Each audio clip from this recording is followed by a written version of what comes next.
Hi, and for those of you who don't know me, my name is Taran and welcome to A British Audiophile. Today I'm just going to share with you my own personal take on what's been happening in the world of hi-fi over the last couple of months and a little bit of an update as to what I'm doing with this channel. So let's get started. Spotify recently announced a hi-fi streaming service that they'll be offering to some of their customers. Now this is a CD quality lossless streaming service offering up to 16-bit and 48 kilohertz resolution. And it's a pretty big deal. Spotify are by far the world's largest streaming service with 155 million subscribers. They're over twice the size of Apple Music that has 72 million subscribers and approximately 3 times the size of Amazon Music that has 55 million subscribers.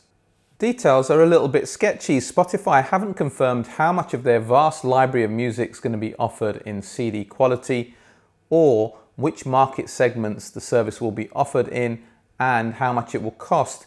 Even when it's going to be launched this year hasn't really been confirmed. What they have confirmed is that it will be offered as an upgrade to their existing premium customers. Now, even if a small percentage of their vast subscriber base are encouraged to upgrade to a hi-fi system from whatever listening devices they're using now, that's going to have some impact on the landscape for hi-fi manufacturers and the industry at large. Roon Labs recently did a major overhaul of their music management service, now offered in version 1.8, yet again improving the user interface. Now I'm sure most of you are aware of what Roon is, but for those of you who aren't, it's a music management service that allows you to seamlessly integrate your music from various types of media, whether it's from a streaming platform or physical media itself. And as long as you've got compatible devices around your home, you can then stream to those devices, forming a multi-room system.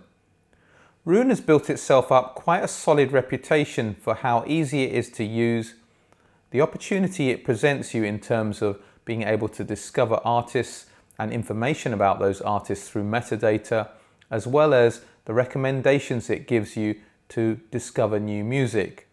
I'm going to be taking a look at it from a new to Roon perspective and asking 2 fundamental questions. How easy is it to get up to speed with Roon if you're not that comfortable with streaming platforms? And is it worth spending an extra $120 a year over and above your streaming subscription? Henley Audio is a well-known UK distributor of hi-fi gear, and they sent a press circular around a month ago stating that they're going to be bringing synthesis valve electronics to the UK. Now, synthesis has been going for around 30 years, but it's not quite as well known as some of the other valve manufacturers. They mainly make valve amplifiers and a couple of valve DACs. It's an Italian brand and they have some beautiful looking designs. I have a bit of a soft spot for shining a light on brands that perhaps other people might not be that familiar with. And I know the guys at Henley Audio. I'm going to reach out to them and see what they say about perhaps getting one of their amplifiers in for a review. There were a couple of nifty little subwoofer releases over the last couple of months that caught my eye. Now, I'm a big advocate of having subwoofers in your system. 1's good, 2's even better. I won't get into that now. That's perhaps something to look at in a future video. First up was the Kef KC62. Now that's not far off being a 10-inch cube with 2 diametrically opposed 6.5-inch woofers. It has Kef'S Unicore technology. Effectively, the 2 drivers share the same magnet structure, and that allows the enclosure to be over 1/3 smaller whilst maintaining the same output. It's powered by a 1000-watt RMS Class D amplification. SVS recently introduced their 3000 micro subwoofer.